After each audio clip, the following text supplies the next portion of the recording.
Okay, today we're going to be on lecture 24. We're going to look at our last set of collections. We went over basic collections like ArrayList, linked list.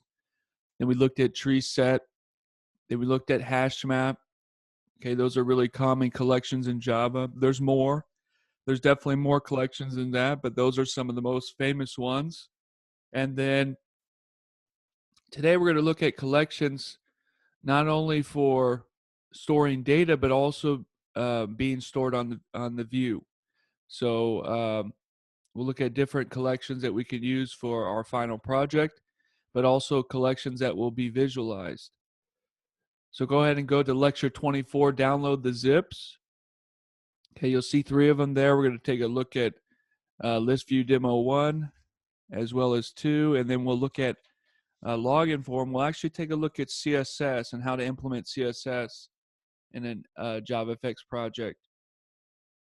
Now, there's actually a little bit of code we didn't finish on hash map, so I thought we could do that. Okay, we can finish some of the code that on hash map example, there's just a few lines left. We can go through that and then go through these list view collections. Now, this week will be the practice midterm week. Okay, so, I guess practice midterm. You'll have all week to implement it or to answer the questions. And let's see, I'll probably get it up later on this evening. Okay, that's my plan, is to get this later up this evening. And I'll probably be due on Saturday, I'm thinking. So get it up today, due on Saturday. You'll have all week to do it. It's like a regular quiz. Okay, you can leave the practice exam and come back later. So really, this is just a really large quiz to prepare for the exam, is what it'll feel like. But then the following week, and it'll be probably Friday when students actually take the real exam, but the real exam will be the following week. I'm going to send out an announcement with more details about this. Nothing to be worried about at this time. Okay, nothing to do on your part at this time. The only thing to do on your part is to finish the practice midterm exam this week.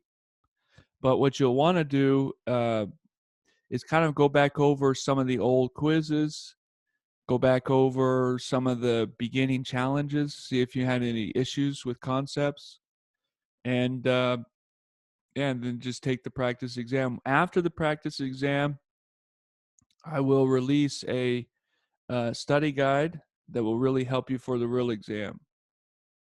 So, and then let's see, this coming week, okay, after we finish this collections lecture, we're going to go over what's called object play, and we really go over what's happening in the back end for objects. This is a really important lecture, and we'll go over it. We'll start going over it on Wednesday. So from Wednesday, I think Friday, let's see, it may go into a little bit of next week. I told a student that at the end of this week will be what's on the midterm, but this lecture here may go on to a little bit into the following week. Maybe on Monday we'll finish it. No challenge this week, Adam. Adam asked, will there be a challenge this week? No challenge this week. Just focus on the practice midterm. Let's see, Mason, thank you very much. Let's see, Daphne, some of the previous quizzes are not visible to us. Will you please release them? I can. Yep, I'll release them, and then you can review them and make sure, make sure you can use them on the practice as well. Kyle, the practice most likely will be available tonight. I did have a lot of issues with 2830. I didn't have issues with the practice, but I had issues with the real. As long as I don't experience any issues, it'll be available tonight.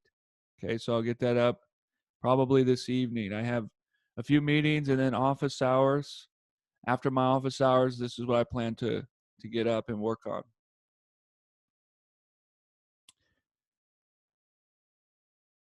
Let's see, Jake, if you want, for the previous quizzes, what I do is I release the responses so you can see what you got right, what you got wrong. What you should do is spend some time to go over them on the web, try to search them, Oracle documentation, that's where 90% of those questions came from. Some of them came from Java T-Point, or there's another one called Java Tutorial, but 90% of them came from Oracle. So what you want to do is try to search for them. If you can't find the answers, feel free to come to office hours, developer night, and then we'll go over those with you. Okay, so if there are some that you really cannot find, then feel free to stop by my office hours and I'll go over them with you.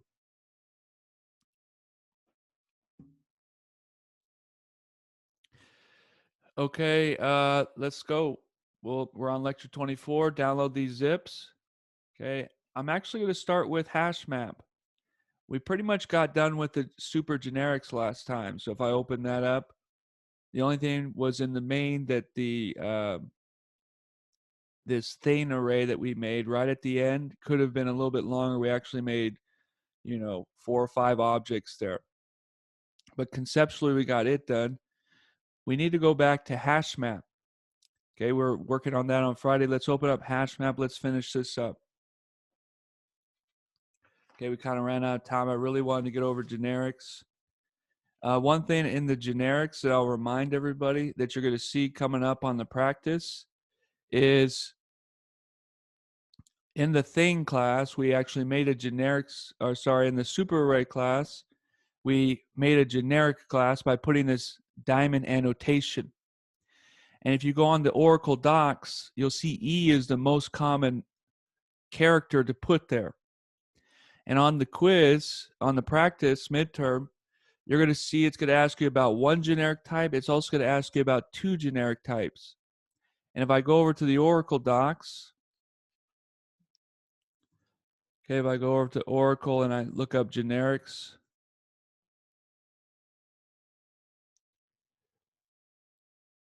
let's see if it talks about the naming convention. So if I go to generic types, here's the naming convention.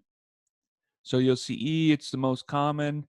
They also use K for key value pairs. So you can do KV for key value pairs.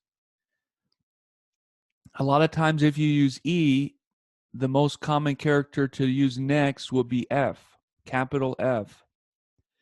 And a lot of students will get this wrong because they'll come over here and they'll say, okay, I see E on one of the answers, but they don't see F here. Okay, they don't see F here. However, that is a common practice to use. So if I do 2 generic types, one of them is E, usually the second one will be F. Okay, E and F. Now, students won't see that in the list when they come over to the Oracle docs, so they don't think that's an answer to select. Okay, so actually F is a common character to use. They don't see it here, so they don't select that answer even though it's correct. Okay, so if I have 1 generic type, usually it's E. If I have 2 generic types, you'll usually see E and F. Okay, so try to remember that for the practice. Midterm study guide has answers. Let's see, Stuart. Midterm study guide has answers to the practice midterm, so I got to wait. Once the practice midterm is released, then I can open up the study guide. Although I'm thinking about taking those answers off.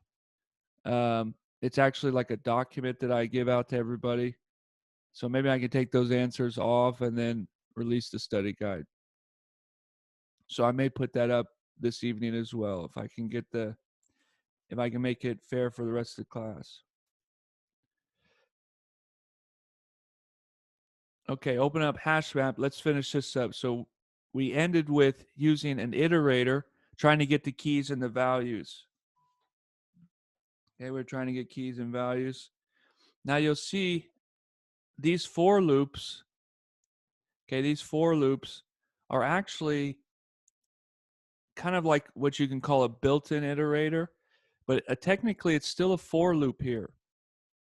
Okay, it's still a for loop. It starts from the beginning, goes all the way to the end. You'll see it loops through this key set here. If I want to actually implement an iterator, we're going to look at that here in a second.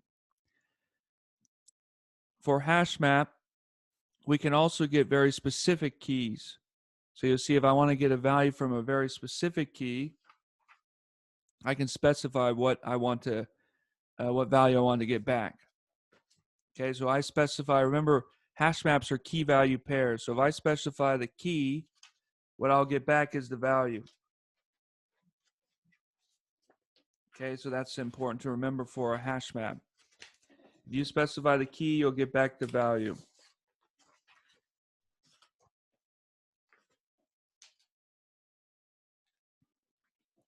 So if I implement here, add a plus for concatenation, I'm going to concatenate these two strings. I'm going to use the hash map, and I can do the get function. So for ArrayList, linked list, tree set, they all had similar methods. They had add, they had remove.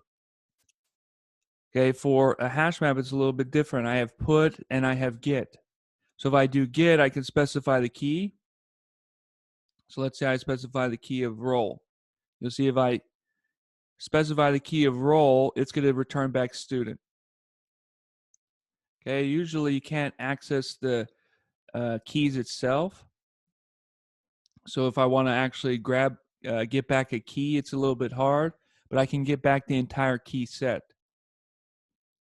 Getting back the value is not hard at all. That's how it's supposed to be implemented. If I want to see if the hash map contains a key, I can always use the contains key method. And I can specify what key it is. So I'm going to specify degree. Now these keys are case sensitive.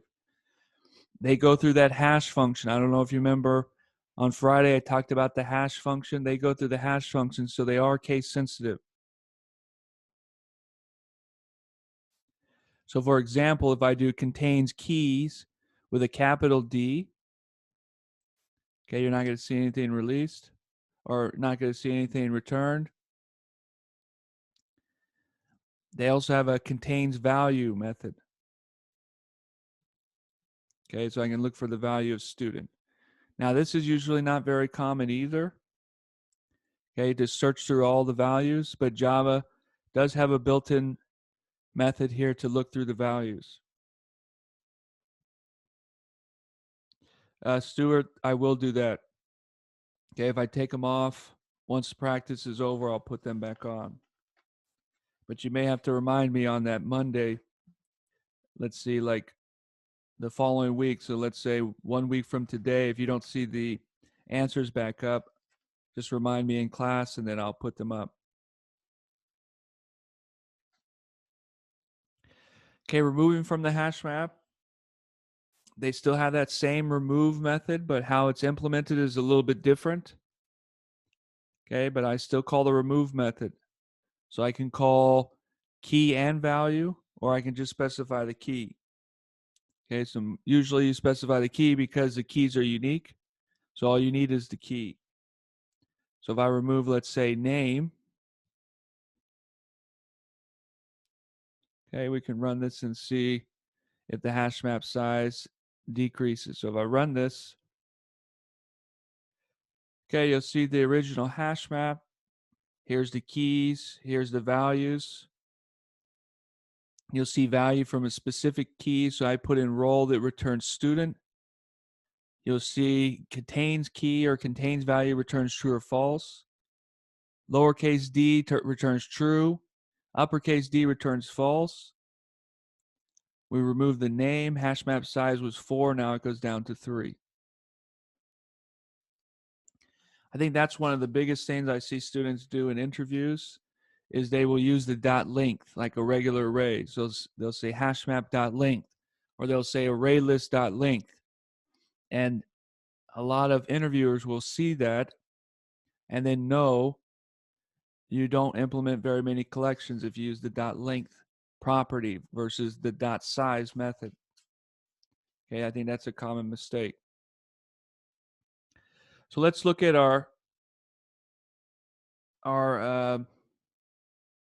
well, let's implement a for loop here. So if I implement this for loop, what if I want to grab the key and the value? Okay, if I want to implement key and value, it's a little bit harder to set up. Usually you loop through the keys and then you get back the values. But they have this method called entry set. Okay, entry set will return keys and values. Okay, so for each entry, I'm going to create a hash map entry. Okay, we're going to call it E. I could specify generic types there. And for each entry that's returned, I'm going to get back a hash map entry. Now you'll see each entry is object. So I'm taking object, putting it back into hash map, a hash map entry. So I need to do an explicit cast here. You're going to see explicit cast on the midterm exam. So you want to remember what's explicit, what's implicit, polymorphism. Okay, putting a hash map into an object, putting an array list into an object would be polymorphism. You want to go back over those object-oriented concepts. Once I have the entry, I can get back key and value. So here I'm going to do entry.getKey. Notice I'm putting them into objects. So this for loop here could work on any type of hash map. Okay, because the keys and the values are going back to object. I could put strings there if I know they're all strings. And I'm going to print them out. So I'll say key plus, little arrow here, plus the value.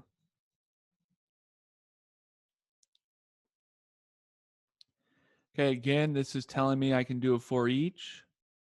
I can use the functional operation. We saw that in some of the previous collections.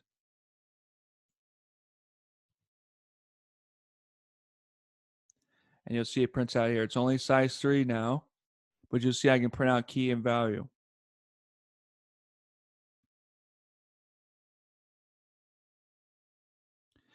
Now, I kept calling these iterators here. Okay, technically these are for loops, but they act as an iterator. I should have probably made myself more clear. This is a for loop. It acts as an iterator. It goes from the beginning all the way to the end. Technically, here's a true iterator. Okay, I'm going to call the iterator class. So here I'm going to call it iterator IT. On the hash map, I'm going to use that same method entry set. And once I have the set, I can call the iterator class. So I can create an iterator based off of this entry set. Okay, you may need to add an import if you do a Command Shift I, Control Shift I. We're going to use the Java util iterator. Java utility iterator.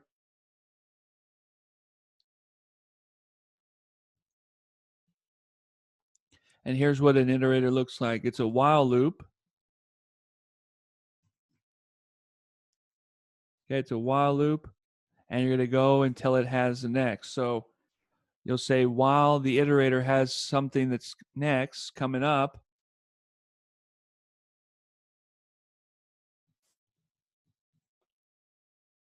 okay, I'm going to create a hash map entry just like we did before. I'm going to call it my pair, key value pair. I could say while the iterators grab the iterator's next value. Iterator's next value returns an object as well, so I need another explicit cast here. You'll see hash maps are a little bit harder to implement than ArrayList, linked list. When I did the Google interview, they were really big on ArrayList. They really like ArrayList, linked list. Hash maps are good for searching, if you remember the big O. Okay, once I have the pair, I can do pair dot get key, just like we did earlier. Earlier, I stored them to variables. You don't technically need to store them to a variable.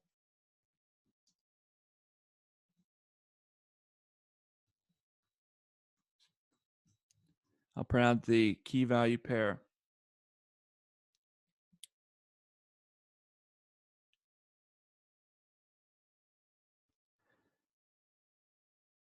Okay, if I run this, you'll see that it's not really one correct way to implement it.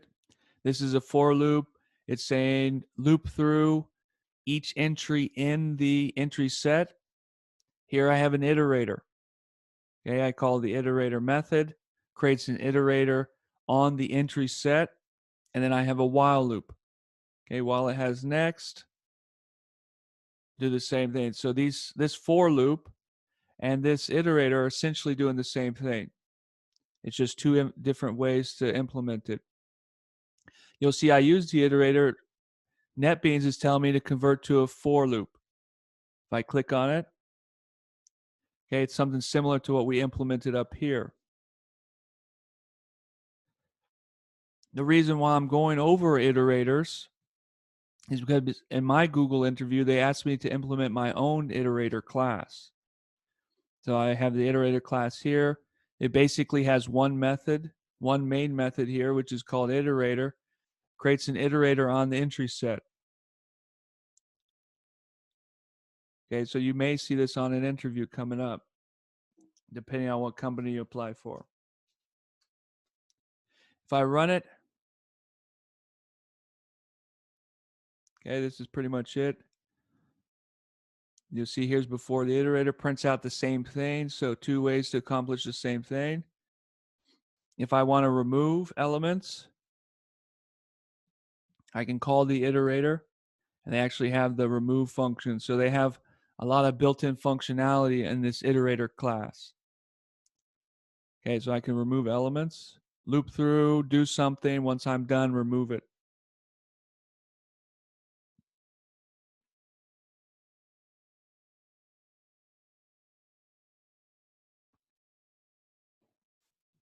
Okay, once I remove, I can print out, let's say, the hash map size to see if they're removed. So I'll do a hash map size. Run this, see if the remove function worked correctly. Hash map size is 0. All elements have been removed.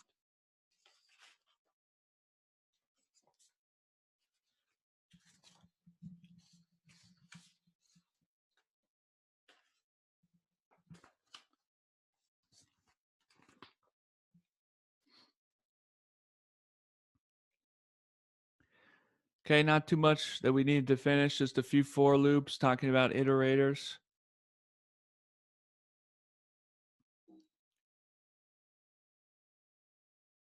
Now, if you look at these collections, you'll see these are all in the back end. I'm storing data, I'm manipulating data, adding data to it, getting values, setting values, but these are all in the back end, so to speak.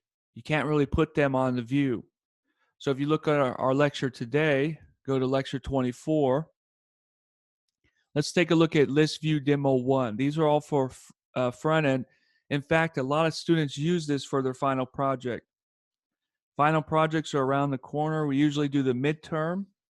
What's good about taking the midterm in my class is that's usually towards the end of the challenges. Yeah, I think after the midterm, we have 1 or 2 challenges, and then we're done with challenges for the semester.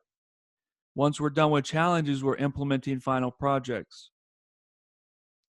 Okay, so once we finish the midterm, most likely I'll put the final project criteria up so you can just get an idea of what you're going to implement. And a lot of students will use this list view on their final project. So let's open that up. Let's open up ListView Demo 1. That's here on lecture 24. Okay, move to lecture 24. ListView Demo number 1.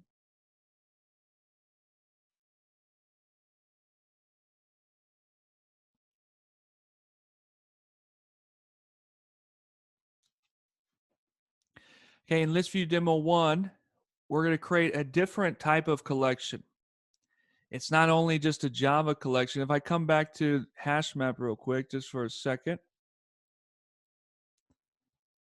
and scroll up to the top, you'll see this is in the Java utilities package. So I'm using a hash map or I'm using an iterator. These are in the Java utility package. And it's essentially just a data structure. It's like a data structure and it has built-in methods to use that data structure. For a list view, okay, if I want to make a list view like a drop down, okay, I'm going to create a variable here. So let's say it's public. We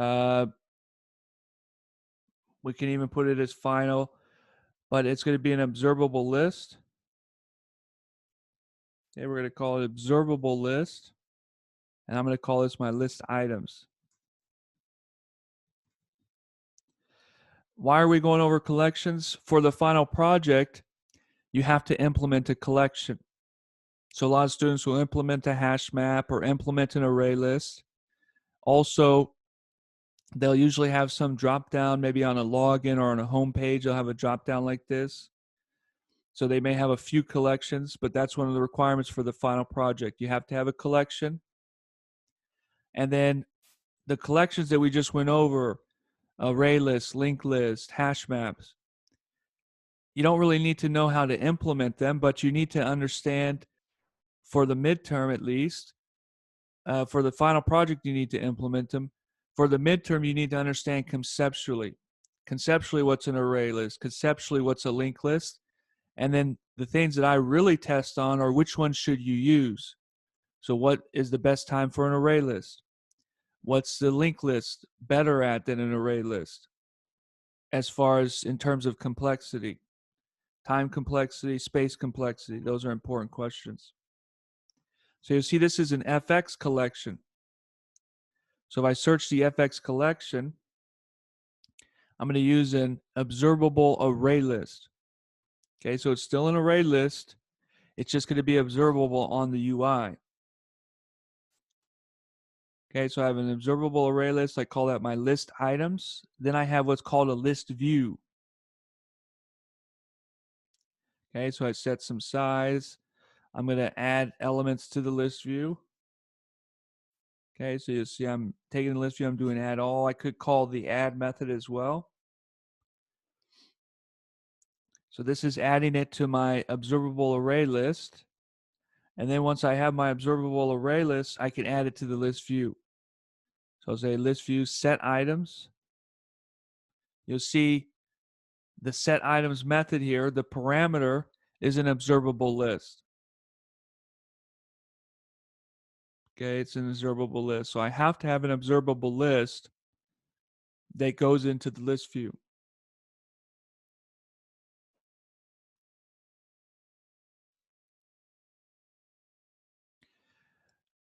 This is something we're going to implement here in a second, so I'm going to comment it out for now. You'll see I have a stack pane. I add the list view to the stack pane, and I create the scene. Okay, I create the scene. So if I run this, we'll just see if we can see the list view for now. Okay, and here's what pops up. Now this list view I just put on a stack pane, so that's all you can see. But you can imagine, let's say I had a login and I wanted to save the username. Then you could click on your user and then type your username and password. Okay, that way they don't have to type, or maybe their username is already typed in there for them. All they need to do is type their password. Some students need this list view for other reasons. Maybe they have a game. Okay, maybe they have a game and you have to save each user's game so they can resume. A student made a money calculator and they had different money conversions. They implemented an API. They connected to an API so they could get the current trading value for currencies. And then they could select what currency they wanted to use. He had a predefined list. So a list view would be good for that. You can do US to yen and different money conversions.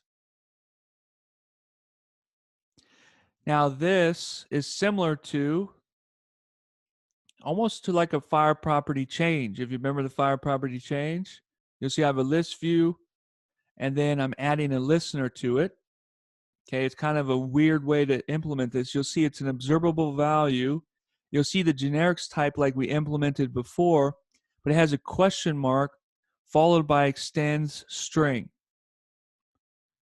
Okay, this is funny syntax for me, but that's how it's implemented in Java. This is the generic type.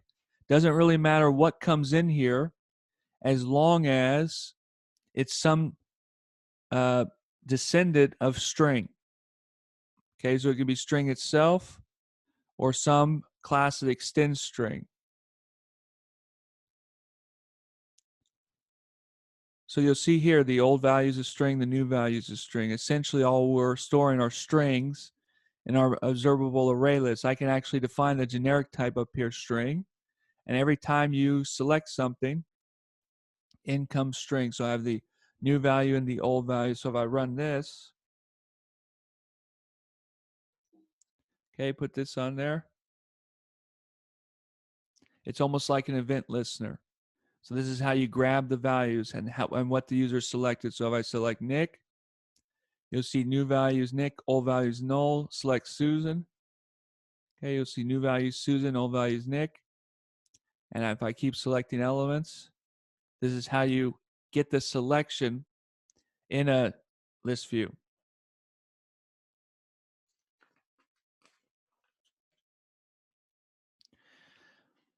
Okay, sometimes this isn't very appealing because I have this big scrollable list. If I added more elements, it'd be scrollable here. So sometimes this isn't appealing for students. This takes up too much space. What they'd rather have is you click on it, and then it's a drop down where you can scroll and select your element. Okay, so if you want to make a drop down, this is more just like a list on the display. If you want to make a drop down, you need what's called a combo box. Okay, you need what's called a combo box. I'm going to talk about that here in ListView demo number 2.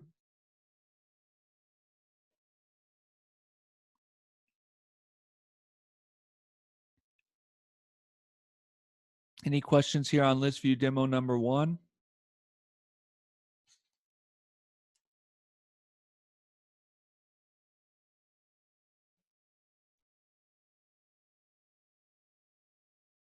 Okay, coming back to ListView demo number 2. Let's get this done.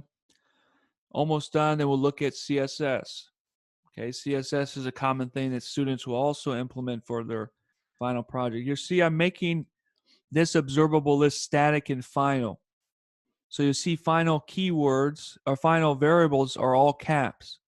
So on the UML, what a lot of students will ask me is they say, well, how do you implement a final field on UML? How can you determine it's final? For fields, it's easy.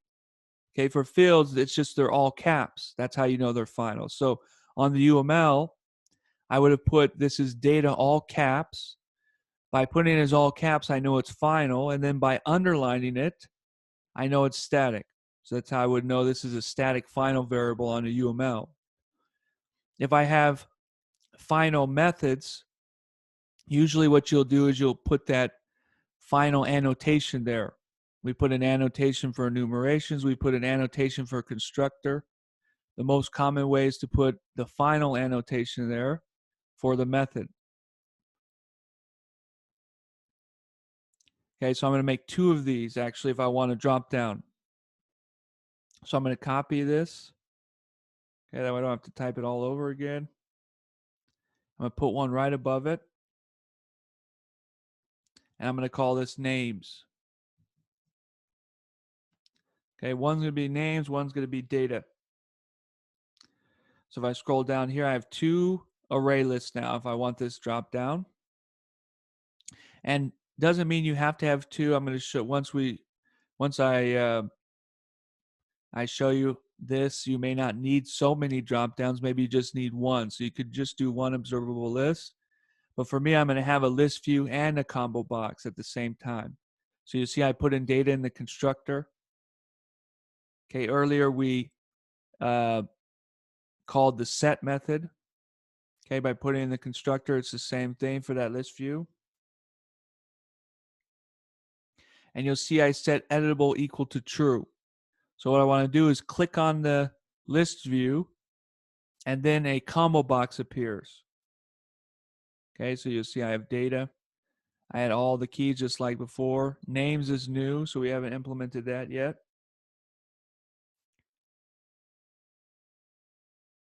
Let's see, this looks a little bit messed up. So this should be data in the constructor. This right here shouldn't be data, this should be names. Right here on this add all, these are all the names. And then for the data, I'm gonna have a for loop here. Let's just say int I equal to 0. I'm gonna dynamically fill this. Let's say I less than 18. Doesn't really matter, I can go to 20 or 10. I'm just trying to fill some data. And on data, I'm gonna call the add method, and I'm gonna put anonymous there. Okay, so at first they're anonymous.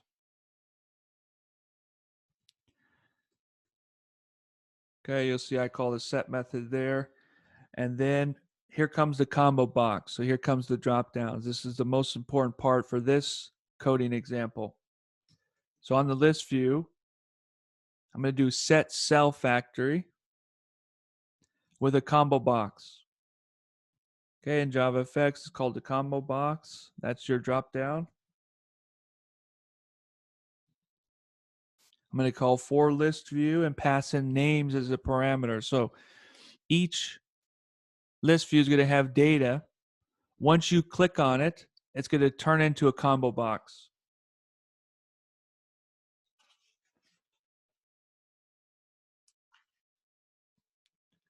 Okay, let's see if this works. Save it, run it. Here's what you'll see. Again, you may not need all of these in the list view, and you may not want to put a combo box in the list view. In some cases, you'll just have a combo box, let's say on your login or on your home page. But here's my list view. If I click on it, out comes a combo box, and if I select it, here comes the names. Okay, here comes the name. So you'll see I still have this add listener. So here's a combo box. So if I click on it, combo box appears, and I can select a name.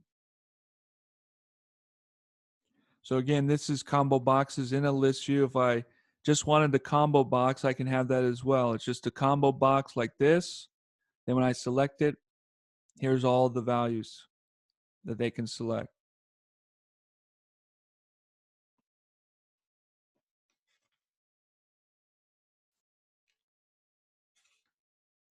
Okay, so maybe not necessary to put combo boxes in this list view, but at least you can see both implementations. I have my list view here.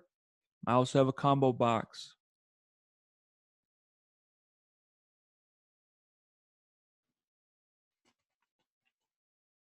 Okay, a lot of students will use the combo box for their final project.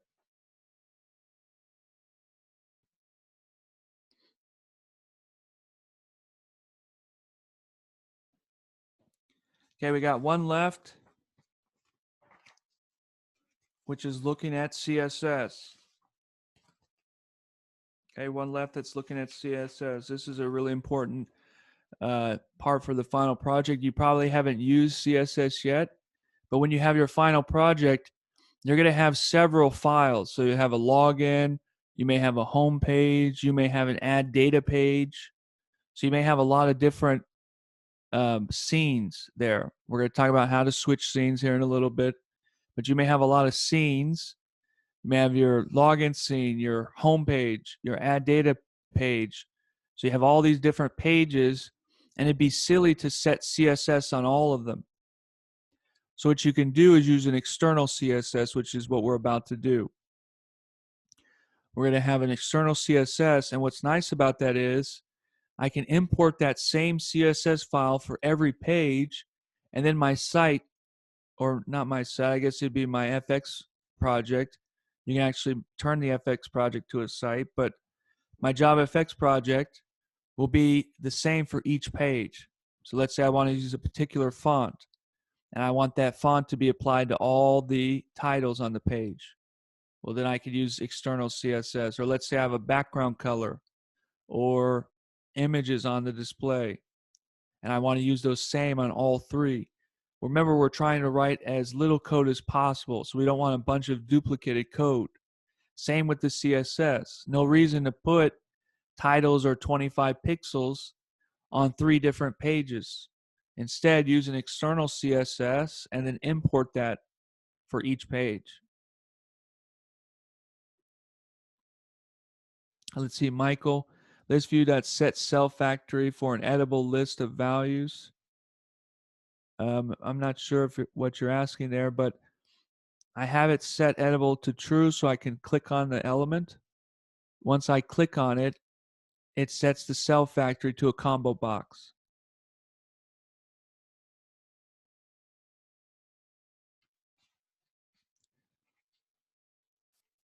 Okay, so what's editable is up here. Very good, Michael. Looking at the Oracle docs, that's important, okay, to understand what some of these methods are. Some of these methods I didn't go over very thoroughly. Setting the items, setting the cell factory, adding the listener. Okay, you can definitely go back over the Oracle docs to learn more about that. Okay, last one. Let's look at new login form. And in addition to what I was saying earlier about each page, some stuff you can't do in Scene Builder. So let's say I want to have like an image as the background, or just applying certain techniques like animations. Some of the stuff Scene Builder can't do, but CSS can. If I wanted to apply an animation, so let's say I'm playing a game and they create a new user, and then I want the game to kind of transition onto the display. Okay, it would be easy to do that with CSS. It'd be really hard to implement that with Scene Builder. So here I'm in new login form. You'll see this is just a JavaFX app. Although this CSS applies for FXML, they're both the same. So if I wanted to apply a CSS file, I'm going to put it here in the start method. So first things first, if I open up login CSS, you'll see I have some elements in here already. I have some elements in here already. We're going to look at adding them to the display. So if I come back to new login form, anywhere that I see CSS, I'm going to remove. Okay, for example, here's the font style. We don't need that anymore. Okay, the font style, we don't need that anymore. So if I comment that out, you'll see a lot of the places that we need to take out. So here I'm setting padding. Okay, padding is CSS. I can comment this out on the root. And you'll see on the root, I also set the font. I'm going to comment that out. Instead, what I'm going to do is on the scene title, I'm going to set an ID. Here I'm doing it in JavaFX. I can do this in Scene Builder. In Scene Builder, I can set an ID. I'm going to call this the welcome-text. That's the ID. So in the CSS, if you've taken 2830, you know IDs very well. So you know how to select this ID in the CSS. So if I come over to login.css, okay, an ID is with the hashtag. So if I do hashtag welcome text, I'm going to select that text. You'll see I set the font size here. I'm setting the font family to Arial Black. I could have put it Comic Sans here as well. And then we also did set padding. Okay, we also did set padding. And here's something that it would be difficult to do in Scene Builder. So in Scene Builder, okay, or I'm sorry, in CSS, I'm doing an inner shadow. Okay, I'm doing an inner shadow. This is actually a method, so I'm calling a JavaFX method to make the text look like there's an inner shadow. And we'll see that when we run. So here you'll see it's not normal CSS. You probably saw a question somewhere. In JavaFX, do they have the full CSS? No, they don't. In JavaFX, it's a subset. So each property here, I have to specify FX at the beginning, and then I can specify what I want to do. So let's say I want to fill this welcome text. So I'm going to do what's called text fill. Now, font family, font size, okay, filling the text. These are all things you can do in normal CSS. The only difference is I need to specify JavaFX. So this is a JavaFX version of CSS. And I'm just going to provide a hexadecimal here.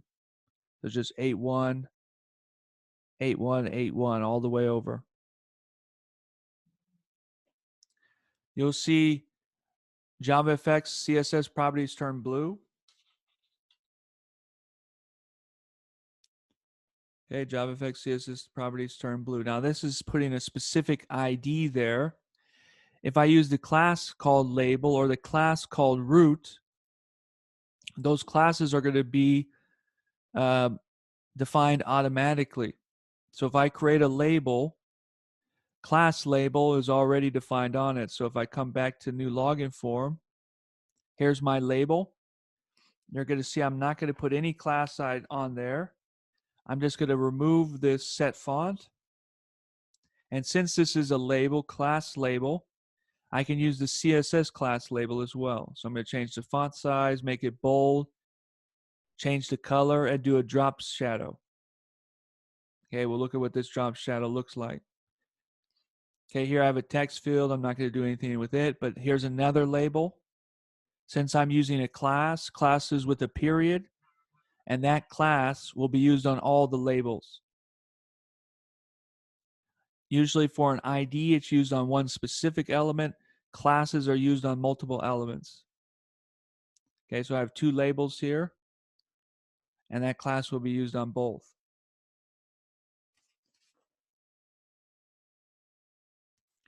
Okay, if I scroll down a little bit, let's see what other CSS we have here. Here on this action target, I'm specifying an ID. Okay, I'm specifying an ID. You'll see I changed the color to red. I can take that out. That's CSS. Okay, now that I have an ID, now I can apply CSS to it.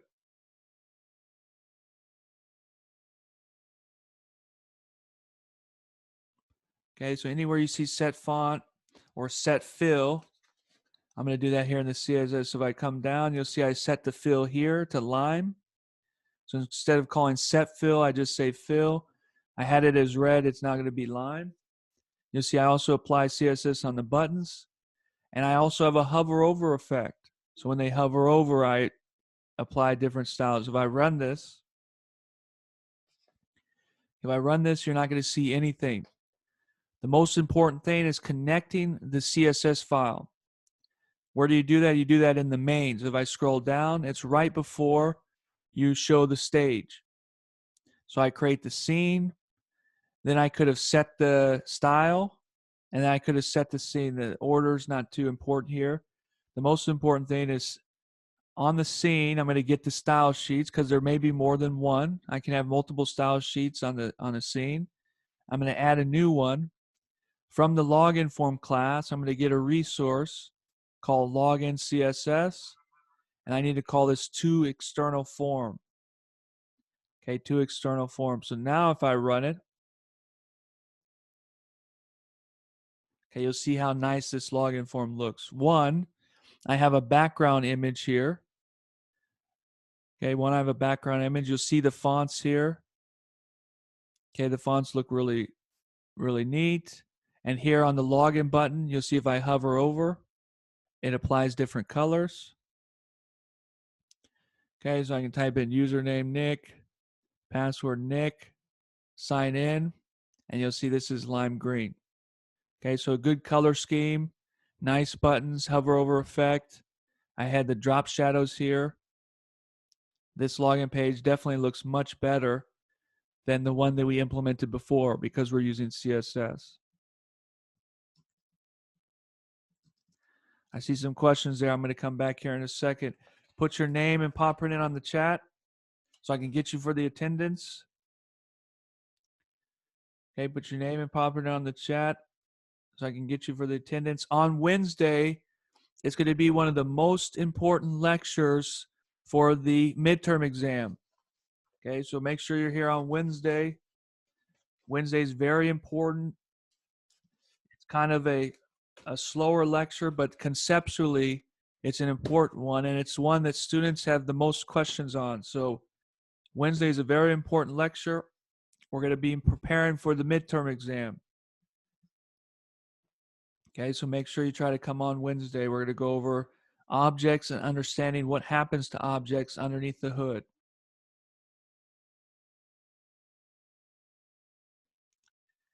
Let's see. Nathan says, if you have a start-stop button that you want to change colors when pressed, can you make that happen using CSS, or would it happen in the action event handler? CSS does have some different action events here. So if I go back, you'll see I do have the hover functionality. And I believe in CSS, they also have the selected functionality. So you could do colon, and I believe the keyword is selected, but you'll want to check documentation on that. So they do have different, we call these pseudo classes. So if I come back over here, let's take a look, CSS pseudo classes. Let's see what all the possibilities are. W3 Schools is a good one to look at. So you can see link, visited, active. So it may be called active. They may have one called selected as well. Okay, so they have a bunch of them. Here they are, visited. It may be active is the one that I may be thinking of. Okay, so once it's active, checked, disabled, hover, focus, then you can apply styles. So you probably would use the active pseudo class. Okay, but I believe you could do that with CSS. Okay, put your name and pop it in on the chat. Let's see, challenge 7 I believe is done, so I'll release that here soon. Challenge 8 is not. I think we're still working on that. And then challenge 9 will get up here shortly. Okay, challenge 8 and 9 will get up here shortly. So I believe challenge 7 is done. I'll verify with that and get those grades posted here soon. Challenge 8 and 9 will get done as well here soon. Okay, put your name and pop it on the chat. I'll release the midterm, practice midterm, later on this evening tonight. And then I'll try to release a study guide as well so you can get an early start on that. That's it for today. Put your name and pop it on the chat, and we'll see you next time.